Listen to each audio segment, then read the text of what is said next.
The solicitor's letter had arrived on a Tuesday, cream-colored and official, bearing the seal of an estate she'd never heard of. Evangeline had read it 3 times in her cramped London flat, convinced some clerical error had placed her name where it didn't belong. Your late great-aunt, Lady Margot Ashford, having no direct descendants, names you sole heir to Ashford Manor and its considerable holdings. Considerable was a euphemism she would learn. The manor itself was a revelation, a sprawling Victorian Gothic fortress of black stone and twisted chimneys, rising from the moors like something between a cathedral and a tomb.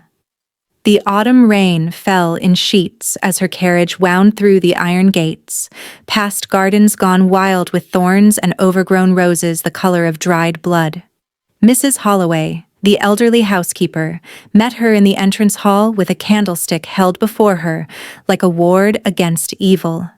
The woman's face had gone peculiarly ashen at the sight of Evangeline crossing the threshold. "Miss," she'd whispered, crossing herself, "you've got her eyes." "Whose eyes?" Evangeline had asked, though something in her chest, some ancient sleeping thing, had already begun to stir at the question. Mrs. Holloway never answered.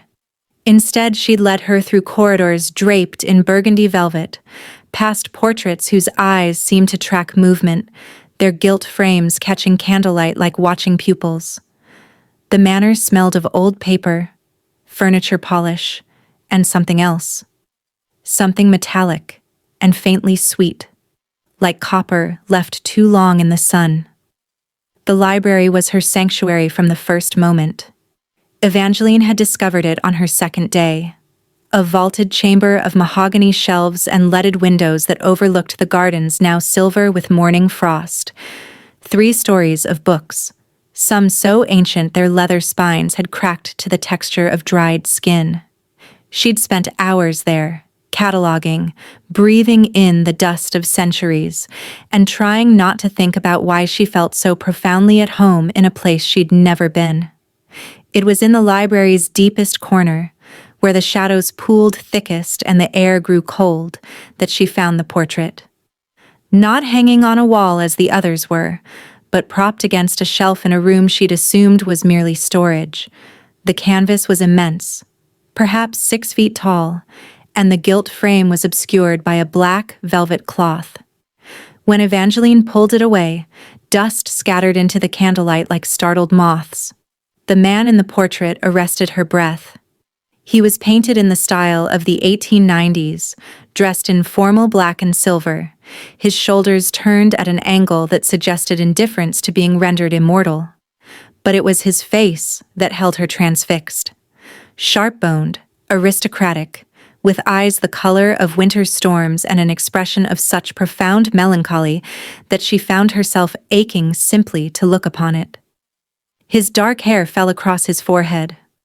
One hand, positioned near a crystal glass, bore rings of unusual design, sigils perhaps, or symbols she couldn't quite parse. Beneath the portrait, a brass nameplate read a single word: Lysander. "You shouldn't have uncovered that." Evangeline spun so violently the candlestick nearly fell from her grip. Mrs. Holloway stood in the library entrance, her aged face carved from worry.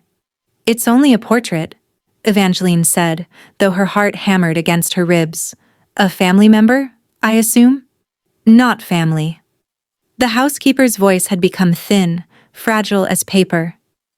"Miss, your great-aunt kept that painting hidden for 40 years. She forbade anyone to look upon it. Those were her very words to me when I came into service. Forbid anyone, on pain of dismissal, from looking upon that portrait." "Why?" Evangeline turned back to the painting, drawn magnetically to those sorrowful eyes. "Who is he?" "Someone who should remain forgotten," Mrs. Holloway whispered. Then she'd retreated, leaving Evangeline alone with nothing but candlelight and the weight of the stranger's painted gaze. That night, she couldn't sleep. She lay in the vast 4-poster bed, her bed now, in the room that had been her great-aunt's, and felt the manor breathe around her like something living. The wind moved through the corridors, and she heard it not as wind, but as whispers, fragmented words in languages she shouldn't recognize, but almost did. There was music too, faint and sorrowful, like a violin played in a room far away, or perhaps in a room that no longer existed at all. When sleep finally came, it brought dreams. She stood in a garden beneath a blood-red moon, roses blooming in impossible profusion around her feet. The petals fell like snow, crimson and beautiful and terrifying. A man emerged from between the thorns, tall, dressed in black, with those same storm-gray eyes. But in the dream, they held a hunger that made her both afraid and impossibly drawn toward him. "You came back," he said, his voice like old velvet, like centuries compressed into a whisper. "I knew you would. The blood remembers." He reached for her, and she could see his hand shaking, not with desire, but with the effort of not taking what his eyes demanded. His fingertips brushed her wrist, and where he touched her, her pulse rose to the surface of her skin like a plea. "I shouldn't," he murmured. "God forgive me, I shouldn't." She woke with her hand pressed to her own throat, feeling her heartbeat against her palm. The room was dark, but not dark enough. Through the windows she could see the gardens, and there, beneath the stone angel statue at the garden's heart, stood a figure in black, watching. Evangeline's breath caught. She threw off the covers and moved to the window, but in the moment it took her to cross the room, he was gone. Only moonlight remained, painting the grass silver and the roses the color of blood. Her reflection stared back at her from the glass, pale, dark-eyed, bearing features that suddenly seemed not quite her own. They were sharper, more aristocratic, more like the face in the portrait with the nameplate that read, Lysander. In the mirror's reflection, behind her shoulder, a shadow moved that wasn't cast by anything in the room. Evangeline spun, but the chamber was empty. Only candlelight, only velvet curtains, only the sound of her own ragged breathing and the distant, mournful cry of an animal, or something that had once been an animal, echoing through the grounds. She knew, with a certainty that came from no rational place, that her life had irrevocably changed. That crossing the threshold of Ashford Manor had awakened something dormant, something that had been waiting for her for a very long time. That the man in the portrait was not merely a memory trapped in paint and canvas. He was watching, waiting. And somewhere in the darkness of the manor, perhaps in the catacombs beneath the foundations, perhaps in the spaces between shadows and breath, he was smiling. The next morning brought no clarity, only questions that spiraled like smoke. Evangeline had spent the pre-dawn hours cataloging the library, a task that felt less like occupation and more like obsession. Her hands moved across leather spines and gilt lettering with an urgency she couldn't explain. She was searching for something. Though what? She couldn't articulate. A diary. A ledger. Proof. Proof of what, exactly? That the portrait was not merely paint. That the figure in the garden had been real and not dream-born. That her great-aunt had hidden something far more consequential than a family portrait in the manor's depths. By noon, her fingers were stained with dust and her mind fractured with exhaustion. She'd found nothing but old volumes on medieval alchemy, botanical texts with pressed flowers still clinging to their pages, and a leather-bound journal written entirely in cipher. That, she'd pocketed. That, she intended to understand. The afternoon drew her inexplicably toward the portrait again. She'd moved it from the storage room to the library's main chamber, positioning it where firelight could touch the canvas. In daylight it seemed almost ordinary, merely the accomplished work of a skilled artist. The melancholy in those storm-gray eyes became less haunting, more human, more survivable. But as evening descended and shadows lengthened across the manor, the portrait transformed. The painted face seemed to achieve a terrible mobility, brows drawing downward in suffering, lips parting as if on the verge of confession. The artist had captured something extraordinary, a moment of internal devastation rendered permanent. He was beautiful, wasn't he? Evangeline startled so violently she nearly knocked the candlestick from the side table.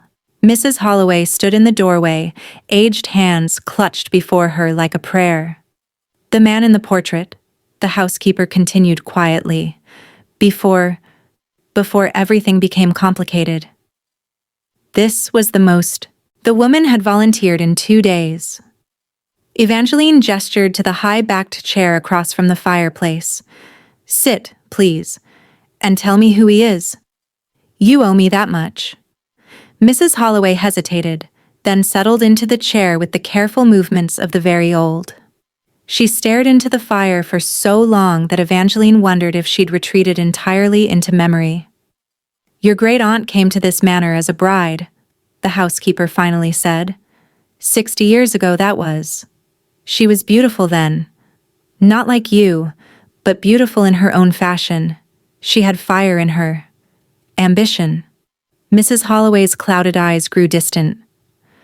She met him in London at some grand ball. She said he was the most elegant man she'd ever encountered. Aristocratic. Cultured.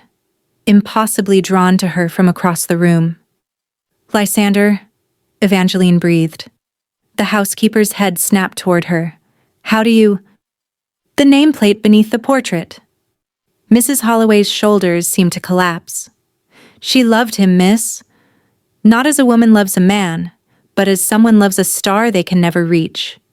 He courted her, showed her things, other things, brought her to masquerade balls where the guests wore masks that never came off, where the dancing lasted until dawn and the wine was far too red to be wine. The old woman's voice had become barely audible.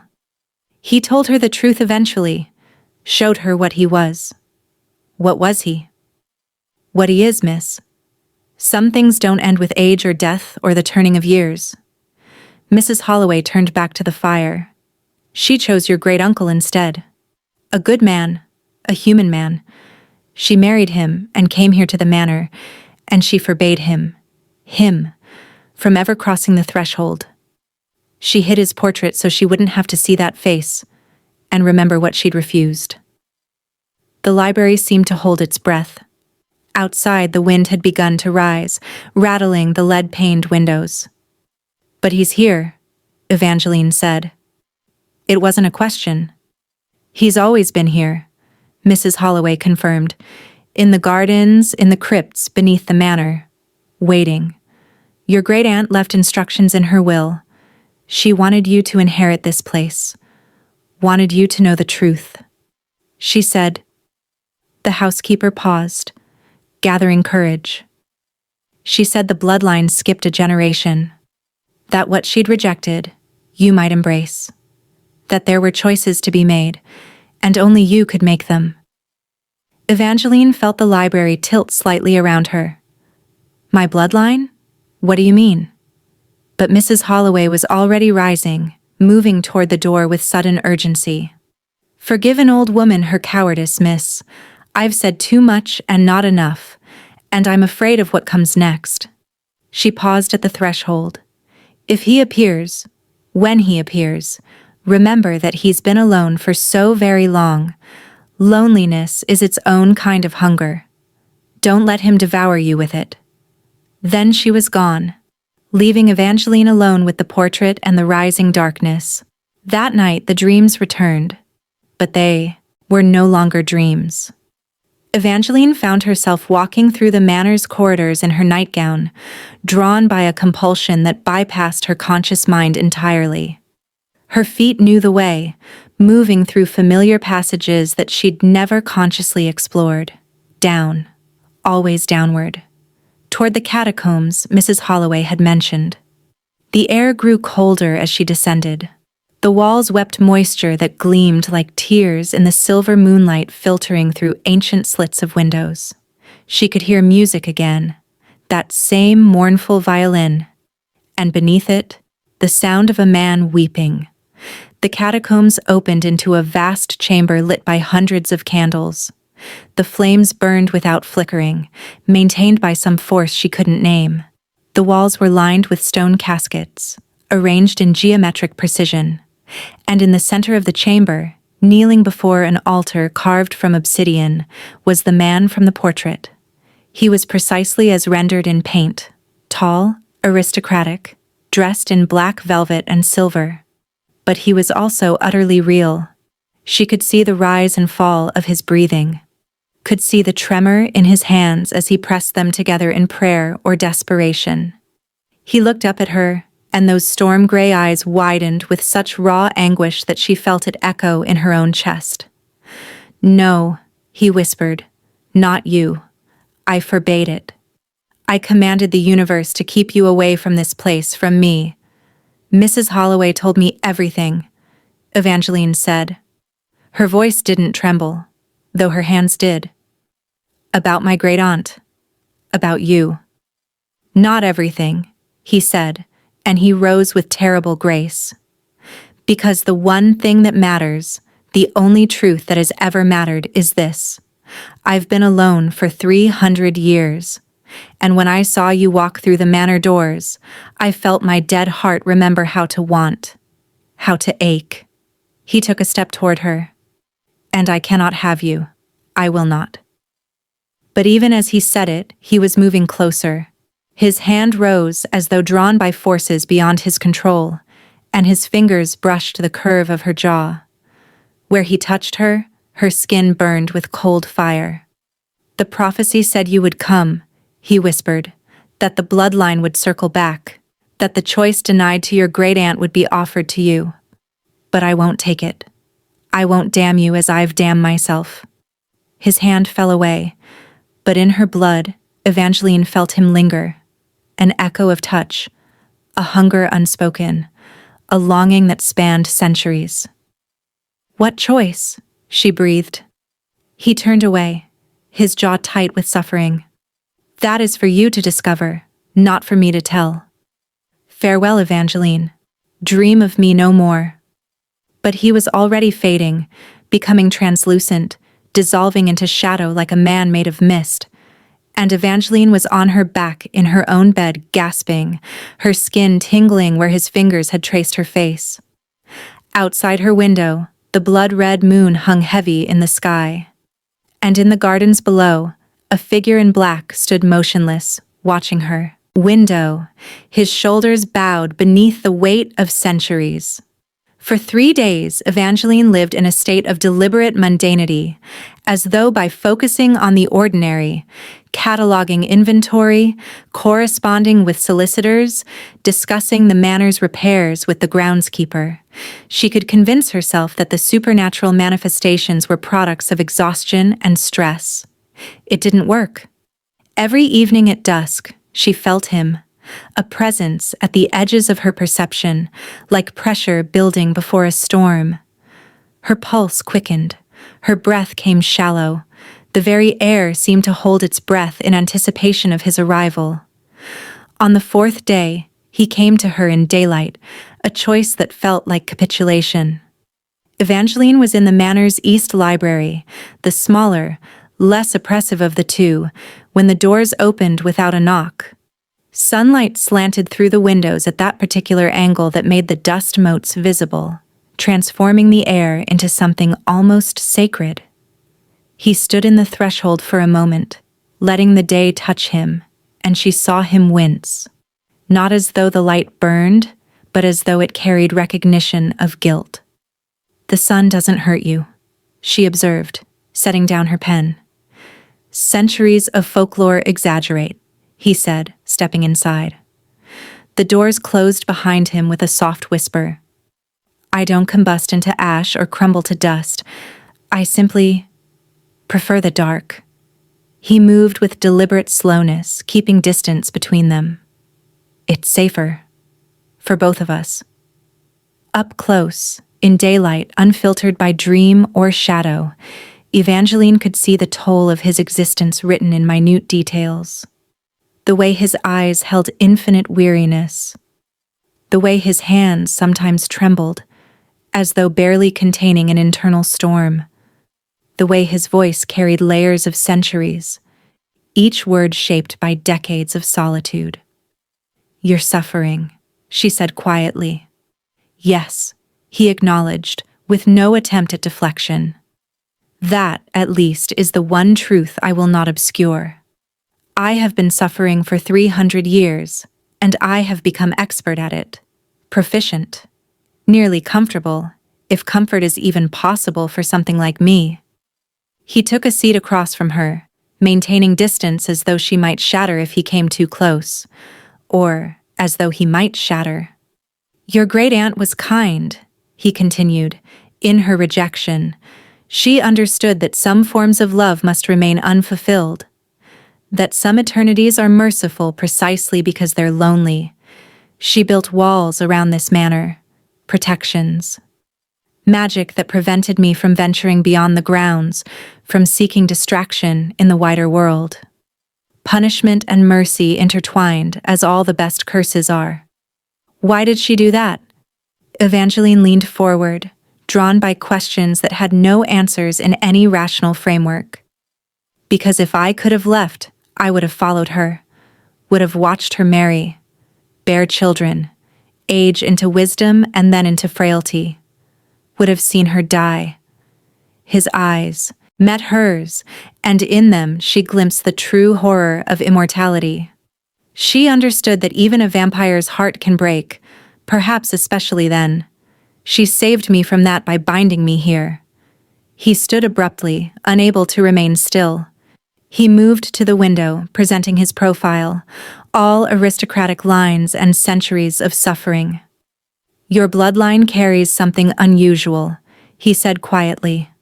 "A resistance, perhaps immunity. Your great-aunt had it. My bite could never fully turn her, never quite bind her to me as it does mortals. It's why I loved her, I think. Why I pursued her so relentlessly. She was the one thing in 300 years that I couldn't fully possess, couldn't completely consume. It made her safe. Or as safe as anything can be in the proximity of a creature like me." Evangeline rose and moved toward him. He tensed but didn't retreat. "What am I?" she asked. "The prophecy calls you the heir of night," he said. "A descendant of an ancient bloodline that once walked the earth in equal measure with my kind. A line that was nearly erased by the Inquisition but persisted. Fragmented, hidden. Your great-aunt carried the marker dormant in her blood. And you." He finally turned to face her fully. "You carry it awakened. I felt it the moment you crossed the manor threshold. The blood recognizes blood across generations, across centuries. What does it mean, this bloodline? It means you have a choice that most mortals don't." His voice had become tender, which was somehow worse than anger. "You could bind yourself to me, not as a servant or a victim, but as something approaching a partner. The prophecy suggests that such a union would break the curse that binds me to this manor, that we might walk freely into the world together. Eternal, immortal, a matched set in the darkness." He reached toward her, and this time he didn't pull away. His fingers traced the line of her cheekbone with exquisite tenderness. "Or," he continued softly, "you could reject me as your great-aunt rejected me. You could send me back into the crypts. You could live out your mortal years in this manner, free and alone, knowing that I am waiting in the dark, counting your heartbeats, committing to memory the shape of your face before time takes it from me. Those are the only choices? They are the only honest ones." His hand fell away. "Love or mercy? Eternity or freedom? The prophecy is cruel in its simplicity." She wanted to touch him, wanted it with a ferocity that frightened her. But she understood in that moment what Mrs. Holloway had warned, that proximity to him was intoxicating, that the loneliness radiating from him was so profound, so ancient, that it called to something equally lonely in her own soul. I need time, she whispered. He nodded, and the pain that crossed his face was almost unbearable to witness. Time is the one thing I have in abundance, he said. Take what you need. But know this. He moved to the door, pausing with his hand on the frame. Every moment you spend in this manner, we become more intertwined. The blood recognizes its own. The longer you remain, the harder it will become to choose against me. The prophecy is patient. And so, I fear, am I. Then he was gone, leaving behind only the scent of old leather and something like incense, ancient, sacred, and impossibly lonely. That night, Evangeline stood in the portrait gallery and studied the painted face of Lysander. The artist had captured something she was only beginning to understand. Not monstrosity, but tragedy. Not a predator, but a prisoner. Not a demon, but a man so fundamentally alone that his very existence had become a form of sorrow. She understood in her bones what her great-aunt had felt. The impossible appeal of immortal love. The seduction of being the one thing, the only thing, that could break an ancient curse. And she was terrified of the choice gathering like storm clouds on the horizon. A week passed in careful distance. Lysander maintained the boundaries she'd requested, though his presence grew more tangible with each passing night. She would find objects moved in the library, candles arranged in patterns, books open to specific passages, a silver bookmark positioned in a volume of medieval poetry, as though marking verses for her to discover. Love is the only immortality, one passage read, highlighted in faded pencil. All else is dust and hunger. On the 8th night, Evangeline ventured into the manor's east wing. A section Mrs. Holloway had warned her was not properly maintained.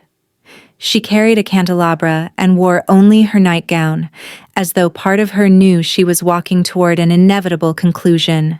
The library there was smaller, more intimate, with furniture arranged in intimate conversation clusters. A fire burned in the hearth despite her not having lit it. On the mantel sat a portrait. Not a painting this time, but a daguerreotype in an ornate silver frame. It showed Lysander and a woman she recognized as her great-aunt, both impossibly young, dressed in the fashion of the 1860s. They stood close but not quite touching, their expressions a devastating study in longing and constraint. On a table before the fire lay writing materials, ink, a quill with a raven's feather, parchment bearing a handwritten passage. 300 years I waited for one who might understand. Not that I do not suffer, not that I do not hunger, but that you see me and do not flinch, that your pulse rises not from fear but from recognition. The blood remembers what the mind cannot. Forgive me for being what I am. Forgive me for wanting what I cannot have. Forgive me for hoping that you might, against all reason, want me too. It was unsigned, but she knew the hand. She'd seen it in the library's ledger, in marginalia in 300-year-old books. You shouldn't be here. She turned to find him in the doorway, but a different version than she'd yet encountered. His eyes held a wildness, a barely contained hunger that made her understand, for the first time, why mortals feared his kind. The air around him seemed to vibrate with barely restrained predation. "Why did you write this?" she asked, holding the parchment toward him. "Because honesty is what remains when deception becomes unbearable," he said. His voice was strained. "Because I am losing the ability to hide what I am from you. Because each night you remain in this manner, I feel the curse loosening its hold, which means the hunger grows correspondingly fierce." He turned away from her, his hands gripping the mantel with enough force to crack marble. "You should leave. Take what you wish from this manor and return to London. Find a human man to love you. Build a mortal life of children and grandchildren and natural death. Leave before..." "Before what?" She stepped toward him. Before I cannot control what I will do, he whispered. His shoulders heaved. Before the hunger becomes stronger than my centuries of discipline, before I hurt you. There was blood on his cuff. She noticed it suddenly. Old blood, nearly brown, as though he'd been clawing at something. Without consciously deciding to move, she crossed the distance between them. She took his hand gently from the mantle and examined it. His fingers were cold as marble, but they trembled in her grasp. "How often do you feed?" she asked. "Rarely." His jaw was tight. "I've learned to survive on very little, small animals, deer from the grounds. I haven't touched a human in nearly a century." "Why?" "Because I wanted to believe I was better than my nature," he said bitterly. "I wanted to believe that love could elevate me beyond monstrosity, that immortal suffering could somehow purify my soul." He finally looked at her. "I was a fool. The hunger is not something that can be transcended through will alone. It merely becomes sharper with denial." She understood then, with terrible clarity, what was happening. The prophecy, the choice it offered, was not as simple as she'd believed. Every moment they remained in proximity, the magic binding them grew stronger. And so did his hunger. So did his suffering. "Drink from me," she said quietly. His eyes went wide. "Absolutely not. That's precisely the trap the prophecy sets. You said my bloodline carries resistance, immunity, that I can't be fully turned." She lifted her wrist, extending it toward him. "Then what's the harm?" "The harm," he said hoarsely, "is that if I taste your blood even once, I will never be satisfied with anything else. I will spend eternity hungry for you specifically. I will become the worst version of myself, obsessed, possessive, damned entirely." "You're already damned," she said, not unkindly. "And I'm already trapped in this manner's logic, in the prophecy's inevitability. If we're both lost already, why not ease the burden?" She could see the war playing across his face, 300 years of discipline warring against, centuries of hunger and loneliness. Evangeline. Her name in his mouth was a prayer, a curse, an admission of defeat. "Yes," she whispered. "Yes, you can." He moved faster than sight allows. One moment she stood before him, the next she was against him, his cold strength surrounding her like the embrace of a tomb. His head bent toward her wrist, and she felt the moment his fangs descended, a terrible, intimate revelation of what he was. Then pain, exquisite, transcendent pain that transformed instantly into something else entirely. Pleasure. A connection that ran deeper than blood, that seemed to stitch her soul directly to his. Her vision fractured into colors that didn't exist in daylight. She heard his groan against her skin, not of satisfaction but of surrender, as though she'd just unmade him entirely. But there was something else too. As his mouth sealed against her wrist, she felt memories flooding into her mind. Not visions, his visions. 300 years compressed into moments. She saw him as he'd been, a nobleman in 1720s Vienna, young and alive and laughing. She saw the moment he was turned, the betrayal of a lover and the agonizing transformation. She saw the centuries stretching before him like a prison. She felt his grief, his desperation, his hollow longing. And she felt his love for her, which had nothing to do with prophecy and everything to do with seeing, for the first time in 300 years, someone who could bear witness to his suffering without flinching away. He withdrew from her slowly, carefully, as though she might shatter. When he looked at her, his eyes held a new kind of torment. "You've sealed it," he whispered. "The prophecy, the bond. You understand what you've just done?" She touched her wrist, where 2 small punctures wept crimson drops. Already they were beginning to close. Already the bite was becoming something sacred. something marked into her very skin like a brand. "I understand," she said, "that I can't leave now, that I won't leave. That something in me recognized you the moment I crossed this manor's threshold, and everything since has been merely the path to this moment." He pulled her against him, and she could feel his hands shaking, could feel him holding back something vast and terrible and utterly devoted. "Then we are lost together," he murmured into her hair. "God help us both." After the blood exchange, the manor transformed itself around her. Doors she'd never noticed before became suddenly visible, leading to chambers she didn't know existed. The library expanded in her mind, not physically, but in the way memory expands when suddenly flooded with new context. She found herself able to read languages she'd never studied. Her hands moved across obscure texts with confidence, born from centuries of muscle memory that wasn't hers. Lysander noticed the changes immediately and withdrew into scholarly intensity, assembling documents, ledgers, and grimoires on one long oak table. His expression held something approaching guilt. "The exchange has begun the transformation," he explained as she entered the library on the morning after. He looked as though he hadn't slept, though she was beginning to understand that vampires didn't require sleep in any conventional sense.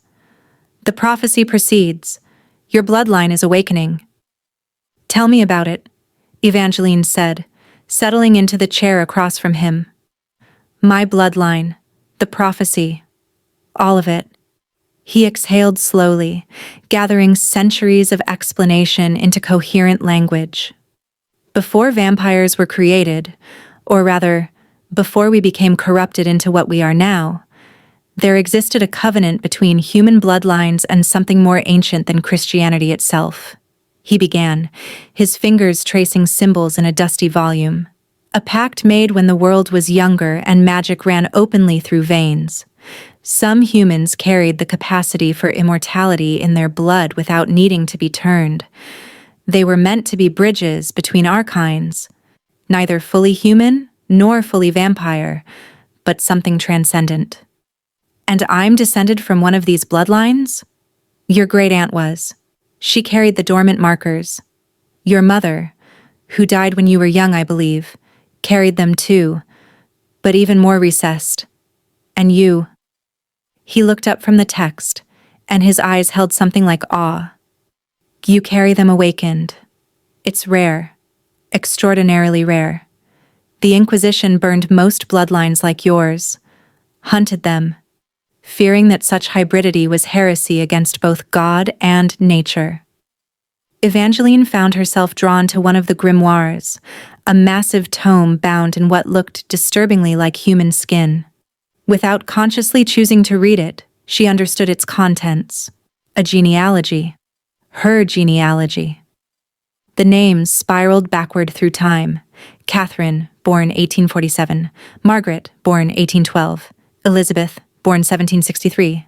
And further back, the dates growing increasingly suspect, the handwriting transforming from modern to antique. Isabella, born 1623. Sophia, born 1581. Helena, born 1456. And impossibly, bleeding through the old ink as though written by a hand from centuries past, Helena, born 1456, bound to Lysander Ashford, August 1475, in the sacred rite beneath the cathedral at Prague. Union blessed by the ancient covenant, both shall walk between light and shadow, neither fully of heaven nor hell, but of the eternal twilight that contains both. "You knew my ancestor," Evangeline whispered, "more than knew." He stood and moved to the window, looking out at gardens that suddenly seemed more sinister now that she understood their history. "I loved her, not as I've loved your great-aunt, or as I'm beginning to love you. That love grew over centuries. But immediately, desperately, with the force of a young man who understood, upon sight, that he'd just encountered his eternity. We bound ourselves during a ritual that predates modern vampire lore by thousands of years. The ancient covenant allowed us to achieve something unprecedented, a bond that wasn't predatory, wasn't parasitic. It was mutual, transcendent. What happened to her? His shoulders tightened. The Inquisition happened. They hunted bloodlines like hers with a fervor that makes historical accounts seem almost docile in their language. She was captured, questioned, and when they couldn't quite prove her heresy, because she was careful, because we were careful, they burned her anyway. His voice was mechanically steady, which somehow made the pain more evident. I tried to save her. I attempted to use the covenant to extract her from their cells, to transform her into something they couldn't burn, but the ritual failed. The magic was too old, and they had prepared their dungeons with symbols meant to break such bonds. He turned back to face her.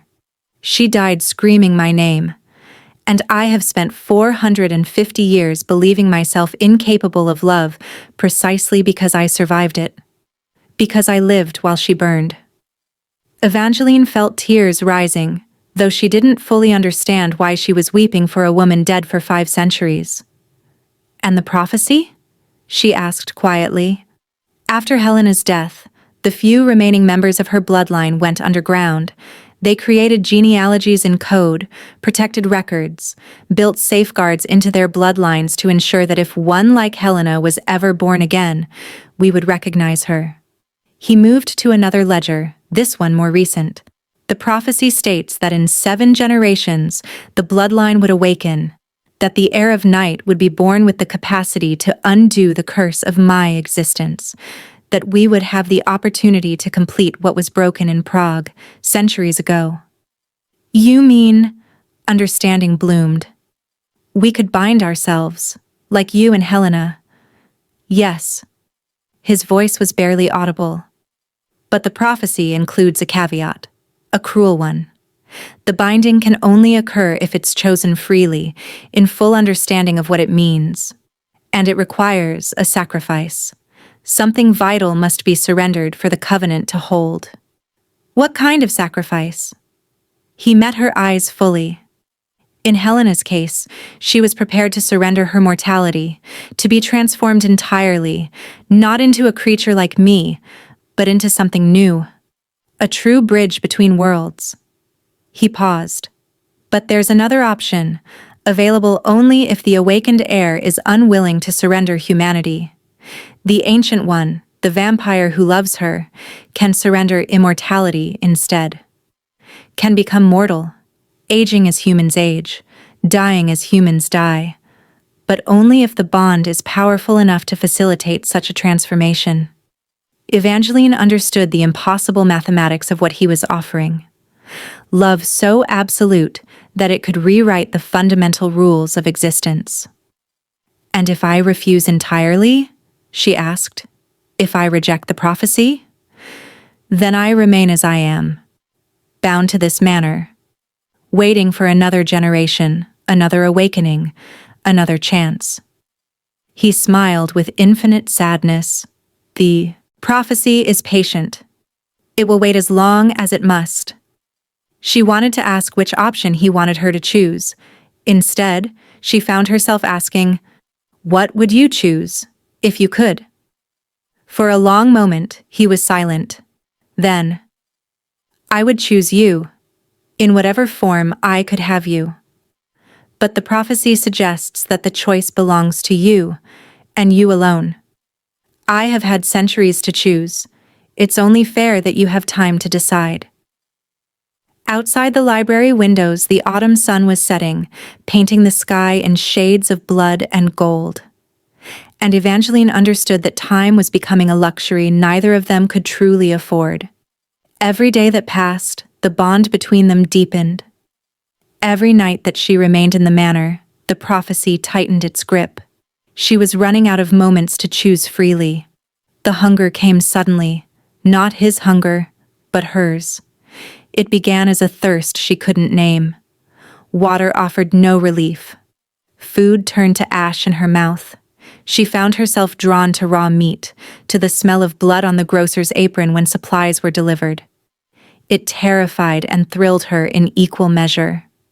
Lysander discovered her in the catacombs at dawn, attempting to teach herself his nature through trial and error. She stood over a dying dove, her hands shaking, unable to bring herself to finish the creature and equally unable to walk away. "Stop," he commanded, drawing the bird gently from her grip and cradling it against his chest. "This isn't the way." "Then how?" she demanded, tears of frustration streaming down her face. "How do you live with this constant gnawing, this emptiness that demands to be filled?"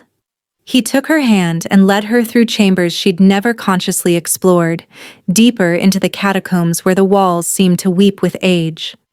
At the chamber's heart stood a stone pool, perhaps 15 feet across, its surface perfectly still and black as obsidian. "This is one of our sacred places," he said quietly.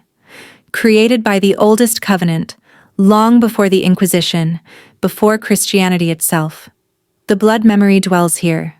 It contains echoes of every vampire who has existed within 100 miles of this manor. You can feed on memory instead of flesh. It will sustain you through the transformation." He knelt at the pool's edge and bade her do the same. When she stared into that black water, her reflection fractured into 1,000 versions, some human, some monstrous, some neither and both simultaneously. "Drink," he whispered. She brought the water to her lips, and instead of water, she tasted iron and eternity. Her mouth filled with 1,000 lives. She saw through a succession of eyes, a merchant's wife in Vienna, 1823, a nobleman's daughter in Prague, 1634, a peasant boy in medieval Denmark. Existence after existence, hunger after hunger, each one a small death and a terrible rebirth. When she surfaced, gasping, she could feel the transformation accelerating within her blood. Her teeth ached with the pressure of nascent fangs. Her skin seemed luminous in the candlelight. Her eyes, when she looked at her reflection again, held the silvery gleam of predator's sight.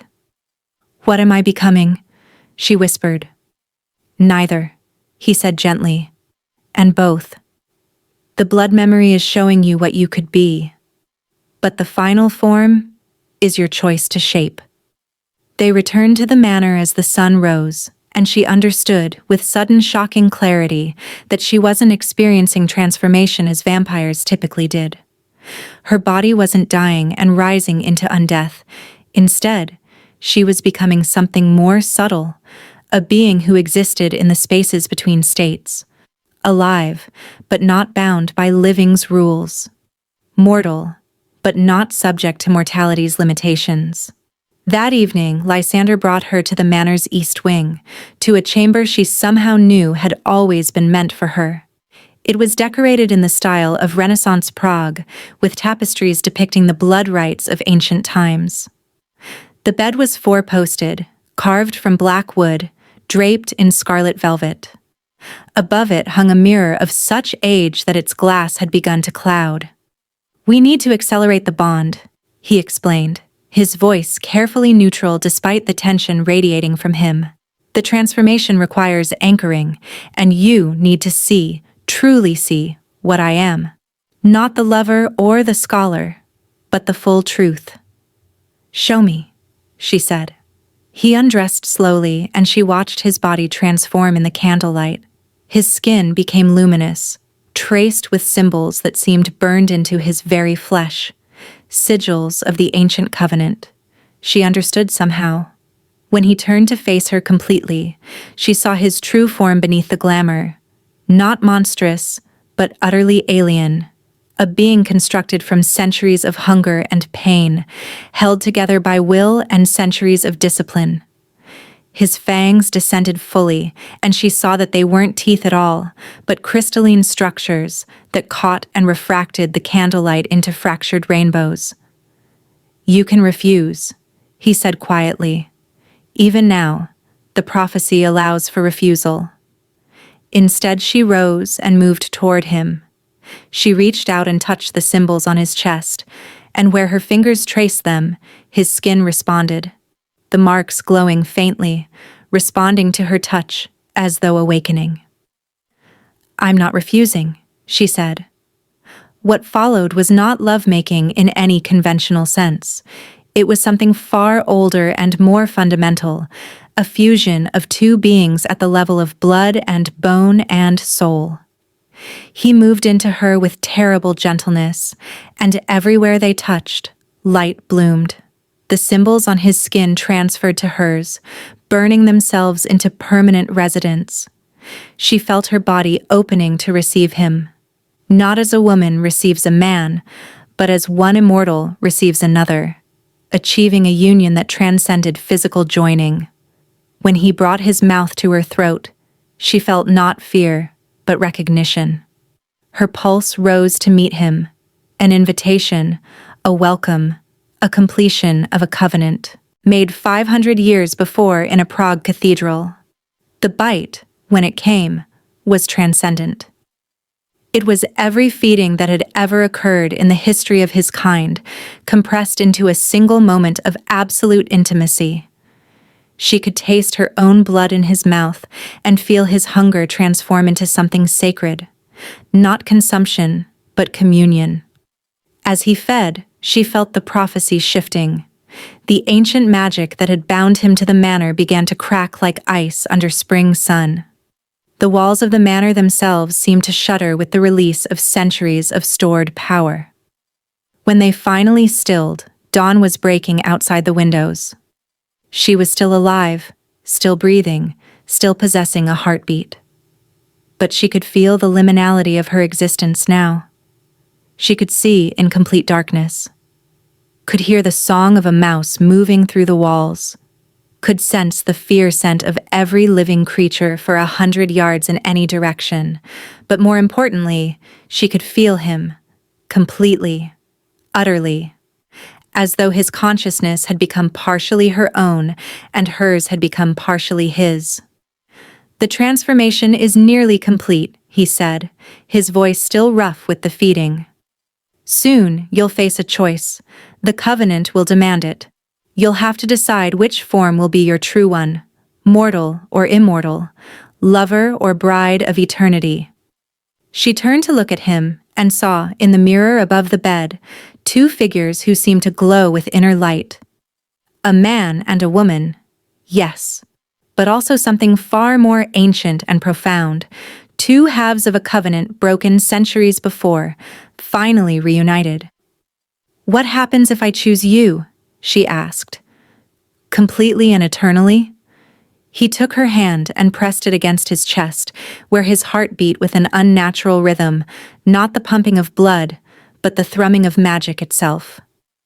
"Then we are bound forever," he said simply, "and I am finally, after 450 years, no longer alone." Outside the manor, storm clouds were gathering, and somewhere in the darkness, something ancient and protective had begun to stir, as though the very magic that had cursed him was preparing to transform itself into something transcendent. The prophecy, it seemed, was not yet finished. The hunters arrived 3 nights later at the hour when the veil between worlds grows thinnest.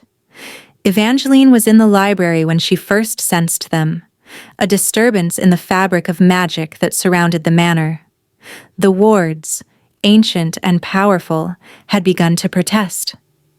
Outside, she could hear the scrape of iron against stone, the chanting of voices trained in rituals older than Christianity. "The Inquisition never truly died," Lysander said quietly, appearing in the doorway as though summoned by danger itself. "It merely changed names. Now it calls itself the Order of the Sacred Flame. They've been hunting bloodline carriers for centuries." "How did they find us?" "Word travels in certain circles. A woman appearing in my manor. The wards strengthening instead of weakening. The death magic around the grounds transforming into something more vital." He took her hand, and his grip was cold as grave marble. "They understand what's happening here, and they're terrified." The attack came through the west wing, through windows that burst inward with violent purpose. Evangeline saw them for the first time, inquisitors in robes of white and silver, bearing crucifixes and vials of blessed water that steamed when it touched the manor's ancient stone. There were at least a dozen, moving with military precision, chanting prayers that seemed to crack the very air apart. Lysander moved like something between man and shadow, pulling her deep into the catacombs as the first of the inquisitors materialized in the library above them. The manor itself seemed to resist the invasion, doors slamming shut of their own volition, walls groaning as though in protest. "The catacombs are our stronghold," he explained as they descended. "They predate the manor by centuries. They existed long before the Christian faith had any power in these lands." But as they reached the lowest chamber, the one containing the blood memory pool, they discovered they were not alone. A figure awaited them, robed and masked, bearing the symbol of the order. The figure lowered the mask to reveal a woman's face, aged but still handsome, marked with the intensity of absolute conviction. Evangeline recognized her immediately from Lysander's memories, the Inquisitor Queen who had burned bloodline carriers for decades.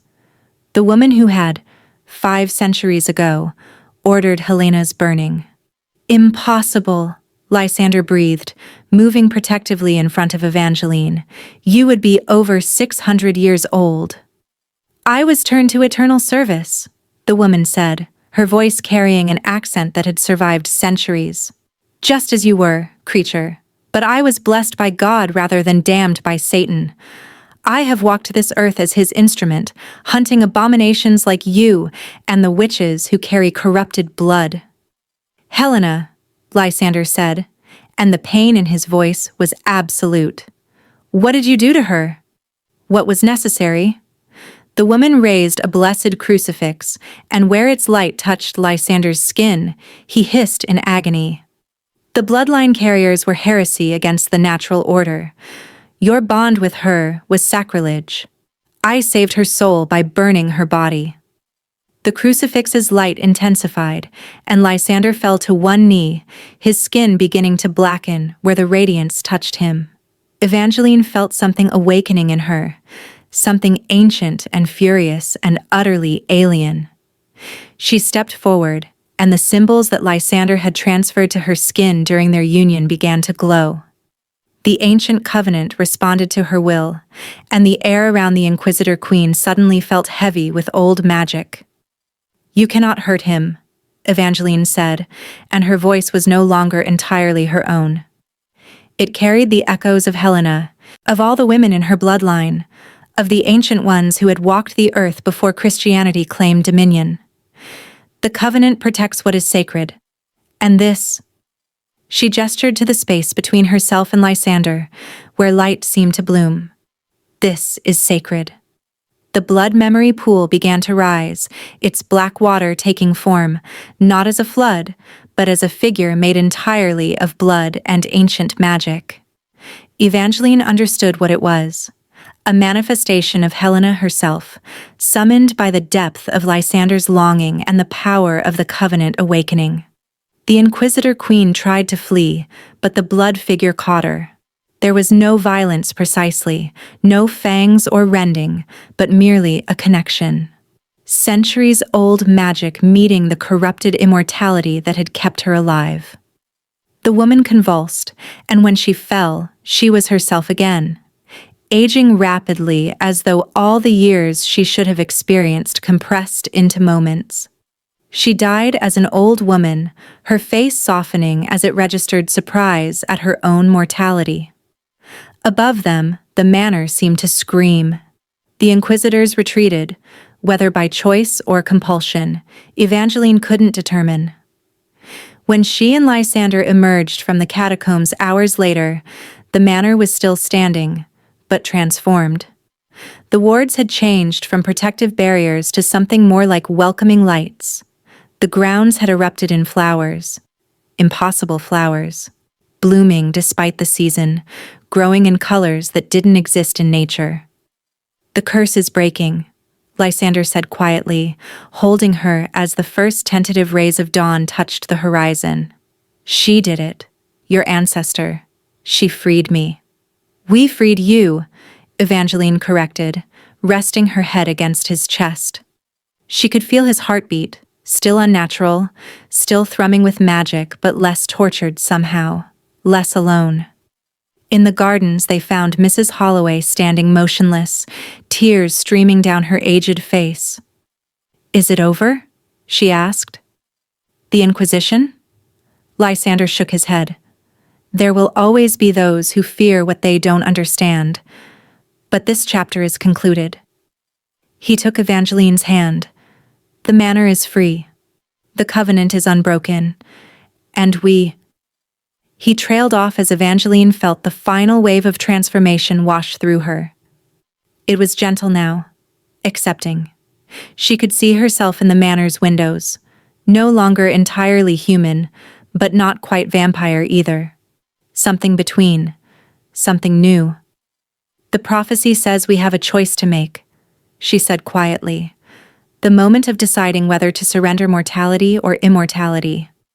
Lysander drew her close, and she could see in his eyes centuries of longing finally approaching resolution. "I already know what I choose," he whispered. "The question is, what you'll allow me to choose." Winter came early to the manor that year. Snow fell like ash, blanketing the gardens in white that seemed to glow with its own luminescence. Inside, the manor transformed into something between sanctuary and Gothic dream. Candlelight reflecting off ice-laden windows, shadows dancing in spirals across ancient stone. Evangeline's transformation had stabilized into an elegant stasis. She existed now in a perfect balance, alive enough to taste food, to feel genuine warmth from the manor's fires, to walk in sunlight if she chose, though she rarely did. But also immortal enough to feel the centuries opening before her like a book, written in a language she was beginning to understand. Lysander had changed too. The hunger in his eyes had transformed into something more complex. Still desire, still need, but tempered with hope. He spent his days now in the library, and for the first time in 400 years, the wards around the manor were permeable. He could, technically, leave. He never did. On the winter solstice, the night when darkness held absolute dominion, Lysander brought her to the central catacombs. The blood memory pool had transformed into something else entirely, not black now, but crystalline, containing not memories but visions. In its depths, Evangeline could see the history she'd inherited. Helena in the Prague cathedral, binding herself to ancient magic. Women in every generation carrying the bloodline forward, protecting it, nurturing it, waiting. "They knew," she whispered. "All of them. They knew I would come." "They hoped," Lysander corrected, taking her hand. "The blood remembers. It carries intention across centuries like seeds on wind, waiting for the right moment to germinate." He led her to the chamber's heart where an altar had been prepared. Not of Christian design, but ancient, carved from stone older than written history, bearing symbols that seemed to writhe in the candlelight. "The prophecy's final moment approaches," he said. "The choice I mentioned. But it's not quite what I described. Or rather, it's more. The ancient covenant allows for something unprecedented, a binding that transcends both choices. A marriage not of surrendered immortality, but of transcended mortality. You could remain as you are now, living but not dying, aware but not aging, bound to me for eternity, but free to walk in daylight, to taste human experience, to exist in both worlds equally. And you?" she asked. "I would remain as I am, but transformed by the covenant." He knelt before the altar and drew her down with him. "My hunger would become choice rather than compulsion. My isolation would become solitude, precious, manageable, sacred.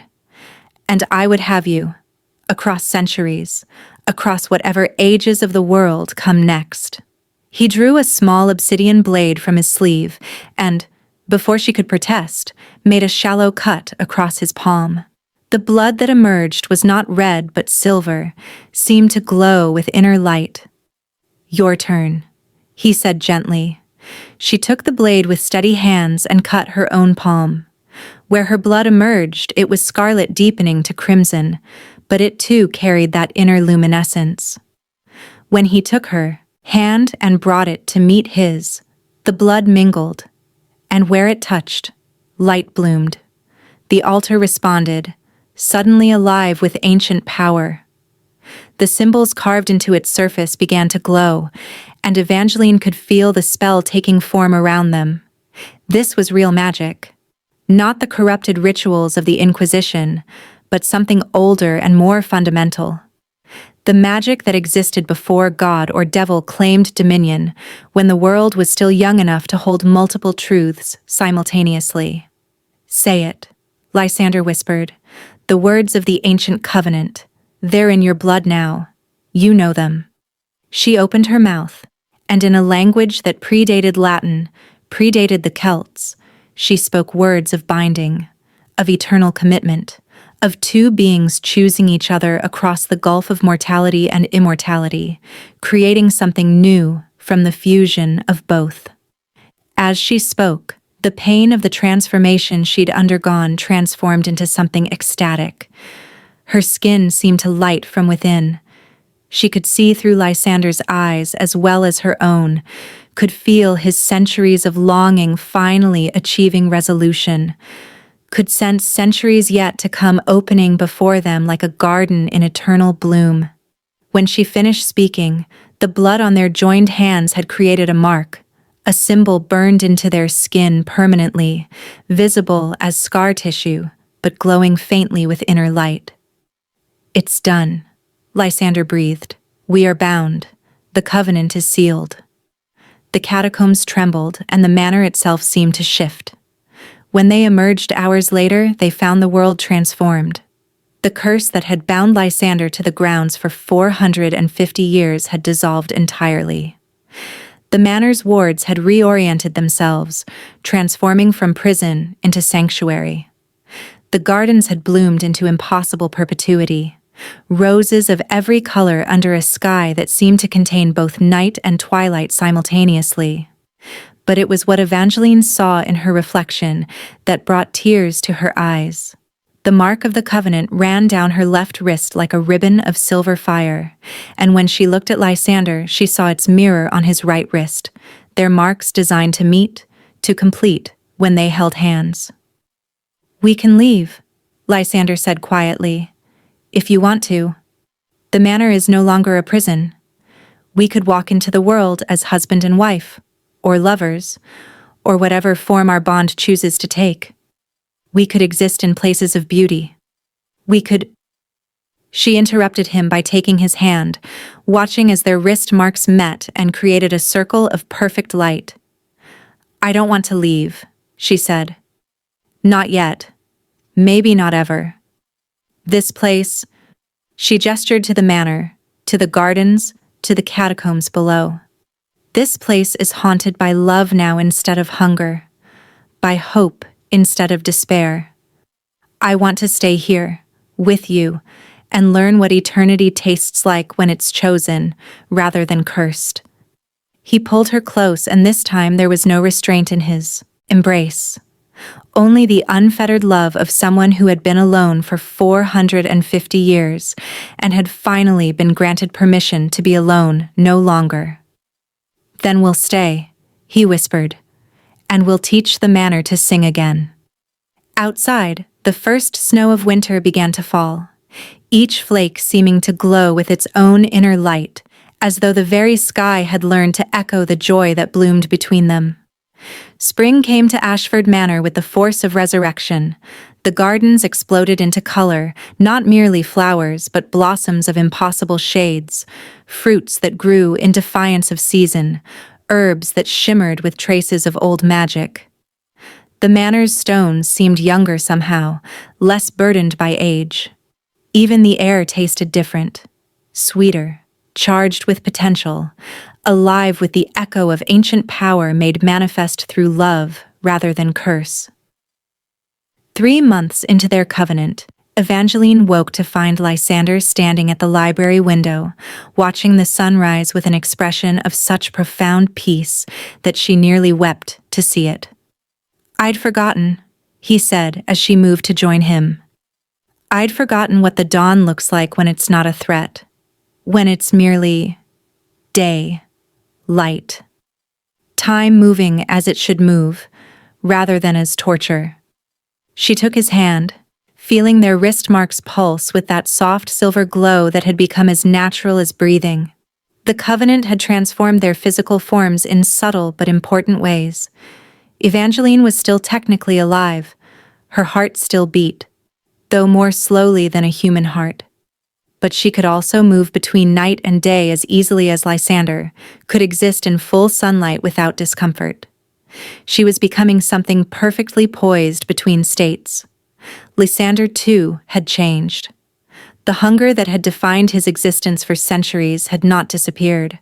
Vampires were fundamentally creatures of appetite, but it had transformed. He fed now only by choice, and less frequently than before.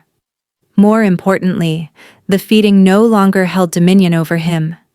It had become one facet of his existence among many, rather than the totality of his being. "I've been thinking," he said, still watching the sunrise, "about what we might do with this life we've been granted. Immortality is meaningless, without purpose." "What kind of purpose?" Evangeline asked, though she thought she already knew. She could sense his thoughts as easily as her own now. The covenant had created a bond that transcended words. "This manor has seen centuries of suffering, of curse and isolation. I want to transform it into something that matters, a sanctuary." He turned to face her. "The bloodline carriers still exist, hidden and hunted. Witches with gifts they don't understand. Humans bearing marks that make them targets for the Inquisition's modern incarnations. We could create a refuge here. We could—" She interrupted him by kissing him, a gesture that had become more familiar and more transcendent with each repetition. When they separated, she was smiling. "I love that you're thinking of the future," she said. "I love that immortality hasn't made you nihilistic. And yes, we should do that." That afternoon, Mrs. Holloway, who, to everyone's surprise, had chosen to remain despite the manor's transformation, began to recover from an illness that had plagued her for years. Within days, she seemed younger, steadier, as though the manor's magic was extending toward her in gratitude for her loyalty. "The old stories were wrong," the housekeeper said one evening, sitting by the library fire with needlework in her lap. "They said vampires brought only death and darkness, but you've brought something else, something like redemption." The first of their refugees arrived in late spring, a young woman named Serafina, bearing the mark of the bloodline in her eyes and the fear of the hunted in her movements. She'd been tracked by the Order for months, and a sympathetic priest, one of the few the Order hadn't entirely corrupted, had sent her to Ashford Manor as a sanctuary. Evangeline welcomed her as Lysander watched from the shadows, ready to move if the girl felt threatened. But instead of fear, Serafina felt only a profound sense of coming home. She could sense the covenant mark that bound Evangeline and Lysander, could feel the love that permeated the manor's stones. "This is what we were meant to find," she whispered, touching the library's walls as though they might speak to her. "The stories in our blood, they were prophecies, leading us here, to you." Over the following months, others arrived. A boy born with the gift of speaking to animals, hunted by zealots who called him a witch. A woman who could taste emotions in water, marked as heretic for her uncontrollable gifts. An elder who had survived 3 centuries in hiding, bearing knowledge of the ancient covenants that had been nearly erased by the Inquisition's violence. The manor expanded to accommodate them, not physically, but the way places transform when they're suffused with purpose. New rooms seemed to materialize exactly where they were needed. The library grew exponentially, volumes appearing on shelves that hadn't existed the day before, their contents perfectly aligned with the needs of their guests. On the summer solstice, as the manor reached some threshold between transformation and completion, Evangeline found Lysander in the central catacombs, standing before the blood memory pool. It had transformed again, no longer crystalline, but liquid light itself. "Look," he whispered, and drew her to stand beside him.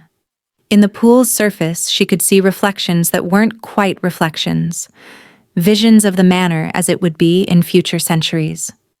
Hundreds of people walking its corridors, protected and healed, gardens blooming with impossible colors, the wards glowing with welcome rather than warning. But she could also see further, centuries into the future, the world outside. The manor changing, evolving, struggling, but Ashford Manor remaining constant, a beacon of safety, a sanctuary for those born different, a testament to the power of love transcending both mortality and curse. This is what the prophecy meant, Evangeline realized. Not just our union, but what we could build from it. A new covenant between the bloodline carriers and creatures like you. A partnership instead of prey and predator. Not just partnership, Lysander said, pulling her close. Unity. What Helena began, what was broken by the Inquisition, what we're continuing now. It's a healing of ancient wounds. A reconciliation between kinds that were never meant to be divided. He brought his wrist to meet hers, their covenant marks creating that circle of perfect light. And in that light she could see the future more clearly. Herself and Lysander, unchanged by age, standing in these same catacombs centuries hence. Still together, still bound, still choosing each other across the gulf of eternity. "I love you," she said, "not because of the prophecy or the covenant or the magic, but because when I'm with you, I understand what it means to be alive. And I choose this." She gestured to the manor, to the sanctuary they were building, to the future spreading before them like gardens in eternal bloom. "I choose all of this. Forever." He kissed her then, with all the gentleness and passion that 450 years of loneliness could finally express. And in the catacombs below Ashford Manor, the blood memory pool seemed to sing, not with hunger or despair, but with joy. The ancient covenant had been sealed, and with it, a new age was beginning. Trouble came in autumn, 4 years after the covenant sealed. The first warning was delivered in a letter addressed to Lysander in a hand he recognized with absolute certainty, Lord Cassius, the oldest of the Vampire Council, the being who had turned him in Vienna all those centuries ago. The Council demands explanation for the dissolution of the established order. You have compromised the secrecy of our kind by sheltering humans and bloodline carriers.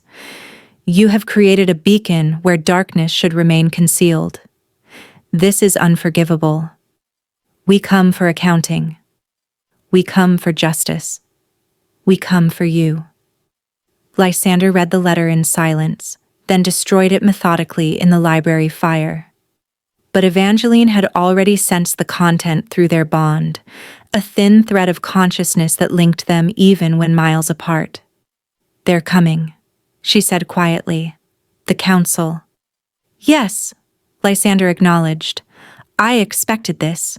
The old ways are threatened by what we've built here. Centuries of hunting as predators, of existing in shadow and hunger, are being challenged by the very existence of this sanctuary. To the council, that's heresy." "Can they destroy the manor? The wards?" "Probably not," he said, but she could feel the uncertainty through their bond. The wards have been established for centuries, reinforced by the blood of the bloodline and the ancient covenant itself. But the council is not a force to be dismissed. If Lord Cassius himself comes— He trailed off, and in the trailing off, she felt the weight of his fear. They came at the dark moon, when the veil between worlds grew thin. Evangeline was in the gardens when she first felt them, a disturbance in the magical equilibrium of the manor, like a scar appearing across the sky. A dozen vampires, perhaps more, manifesting within the gates as though the wards held no dominion over them. She ran to Lysander, finding him already descended into the catacombs, conferring with the elder they'd rescued months before, an immortal named Thaddeus, who had survived longer than even Lysander by hiding rather than fighting. "The council brings an injunction," Thaddeus explained as she entered the chamber. "An old law, older than Christendom, the covenant of blood purity. It forbids union between vampire and bloodline carrier unless sanctioned by the council. It forbids the harboring of human bloodline carriers within vampire territory. It forbids..." He consulted an ancient tome bound in scales. "The creation of sanctuaries that might compromise the secrecy essential to vampire survival." "And punishment for breaking these laws?" Evangeline asked, though she suspected she already knew. "Undoing of the covenant," Thaddeus said quietly. "Execution of the participants. Destruction of the sanctuary. Return to the old order." The challenge came as expected. Lord Cassius arrived at the manor's threshold at midnight, alone, which somehow made it worse. He was ancient, older than Lysander by at least a century, perhaps more. His face bore the marks of a creature who had achieved a kind of terrible peace with his nature, but his eyes held only hunger and contempt. "You've disappointed me, boy," he said to Lysander, manifesting in the manor's entrance hall as though the doors meant nothing to him. "I gave you immortality as a gift, and you've squandered it on sentiment, on weakness, on love." The last word he spat like poison. "I've built something more important than hunger," Lysander replied, moving protectively in front of Evangeline. "I've created a legacy that means something beyond feeding? Beyond power?" Cassius laughed, a sound like bones breaking. "You sound like Helena." She said the same things, defended the same insanities, refused to acknowledge the natural order of things. And look how that turned out for her. The insult hung between them, and Evangeline felt Lysander's rage flare, hot, primal, dangerous. But before he could move, she stepped forward. "You turned him," she said to Cassius. "You created him, abandoned him to 400 years of torment, and now you've come to destroy him for daring to transform that torment into something transcendent. That's not justice, that's cruelty masquerading as law." Cassius's attention shifted to her, and she felt the full weight of his predatory attention. It was like standing beneath a falling building. "Interesting," he mused. "The bloodline carrier speaks. Tell me, child, do you understand what you've bound yourself to? He will outlive you. You will watch you age while he remains unchanged, and the hunger will consume him until he's nothing but an empty thing wearing your memories like a mask." "He's already lived through centuries of emptiness," Evangeline replied. "I choose to help him fill it. And unlike you, I don't mistake suffering for profundity or isolation for strength." The blow came without warning, a backhand that sent her sprawling. She tasted blood, felt ribs crack, felt her body scream in protest. The manor's ancient stones groaned in sympathetic anguish. Lysander moved, transformed into something between man and shadow, no longer even attempting to maintain his human appearance. His fangs descended fully, his eyes blazed with predatory light, and when he moved toward Cassius, the very air seemed to rupture. But Cassius was faster, older, more experienced in the ways of violence. He caught Lysander mid-leap, and what followed was not a fight in any conventional sense. It was the collision of two forces of nature, immortal predator meeting immortal predator in a struggle that was older than nations. The manor's stones began to crack. The library caught fire. The wards flickered, struggled against the violence occurring at the manor's heart. Evangeline, bleeding and battered, forced herself to stand. She could feel the covenant mark on her wrist burning, could sense the ancient power responding to her call. The blood memory pool, she understood suddenly, the sanctuary's heart, the source of the magic that sustained the refuge. She ran for the catacombs even as the manor collapsed around her. Behind her, she could hear Lysander's agonized cry as Cassius drove him toward the breaking point of his immortal endurance. She reached the blood memory pool just as the floor above began to cave, and in the pool's liquid light, she saw something she'd never noticed before. A choice. The pool itself could be weaponized, could be transformed from sanctuary into weapon, if only the bloodline carrier was willing to pay the price.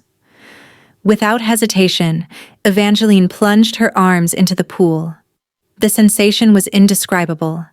Every memory stored in that blood, every feeding, every death, every moment of hunger and anguish flooded into her consciousness at once. She felt her body transforming, collapsing under the weight of centuries compressed into seconds. She was dying, she understood. The pool was consuming her, and in exchange for her sacrifice, the manor itself would become a weapon. No! Lysander's scream echoed through the catacombs as he felt her death through their bond. But she was still conscious somehow, could see through the manor's stones as though they were transparent, could see Cassius faltering, confused by the sudden eruption of ancient magic, could see the manor itself beginning to glow with light so pure and terrible that even immortal eyes had to shield against it. "I choose this," she whispered to Lysander through their bond. "I choose you. I choose this sanctuary.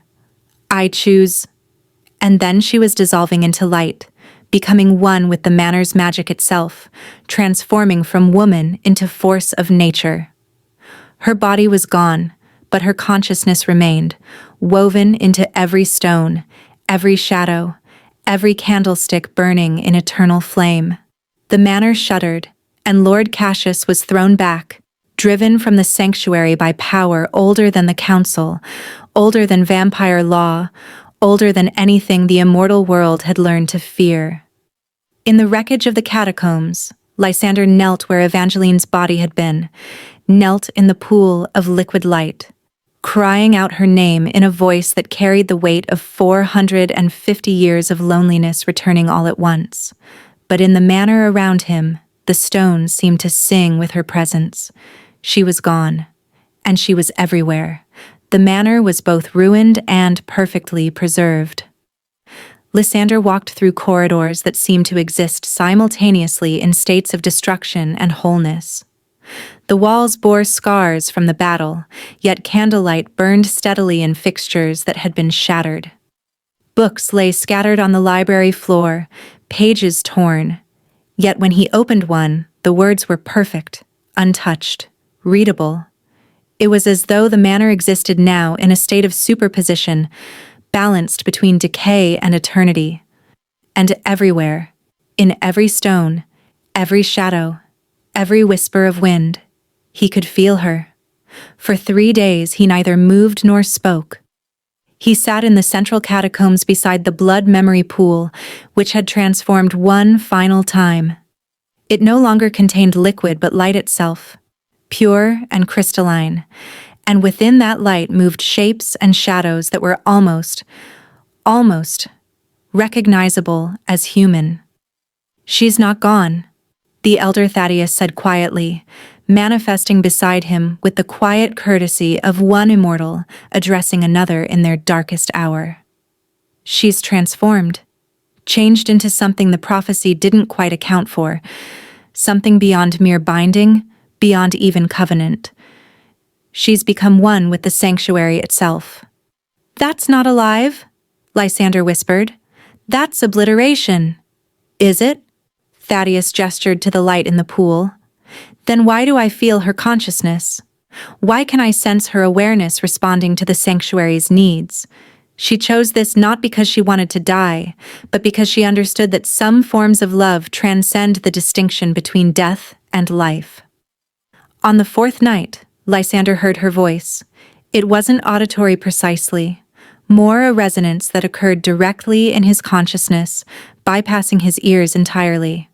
It was Evangeline, but also the manor. Also the stones and shadows and every candlelit corner of the sanctuary. "I'm still here," the voice said, and it held such profound tenderness that his dead heart broke open all over again. "I'm everywhere. I'm the warmth of the fires you light. I'm the reason the gardens bloom. I'm the barrier that protects every frightened person who seeks sanctuary within these walls." "But I can't hold you," he choked out. "Can't touch you, can't hear you except in this fragmented way." "You can," she replied, differently than before, but no less real. "Listen." And then he heard it, the manor singing, a low, resonant hum that seemed to emanate from the stones themselves. It was a song of love, of devotion, of an eternity spent not in possession, but in presence. Of two beings finding a way to remain together even after the conventional forms of togetherness had been transcended. "I'm not gone," she repeated. "I'm just everywhere, in a way that a single body could never contain. Come, walk through the manor with me." And he did.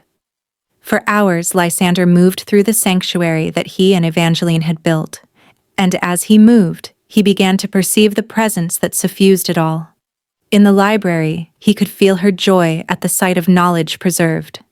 In the gardens, he could sense her contentment at watching life bloom. In the kitchens where they prepared food for their human guests, he could almost taste her laughter. The laughter of a woman who had discovered that eternity could hold playfulness as well as sorrow. By the time dawn broke, a soft silver light that seemed to carry her presence, Lysander had begun to understand. This was not the ending he'd feared. This was transformation beyond anything the prophecy had predicted. She had sacrificed her physical form, yes, but in exchange for something far more significant. A presence that could touch every aspect of their sanctuary simultaneously. A love that didn't diminish with time but multiplied across every stone and shadow. "I'm sorry," she whispered as he stood in the East Library, where they'd first met in the flesh. "I know this isn't what you would have chosen." "No," he agreed. "But maybe it's what we both needed. What the prophecy was building toward all along." He reached out and pressed his palm against the cold stone wall, and in that contact, he felt her fully, not as a memory, but as a presence. She was there, in the wall, in him, in the space between them that was no longer separation but connection. "I love you," she said, "across eternity, through whatever ages come. I love you."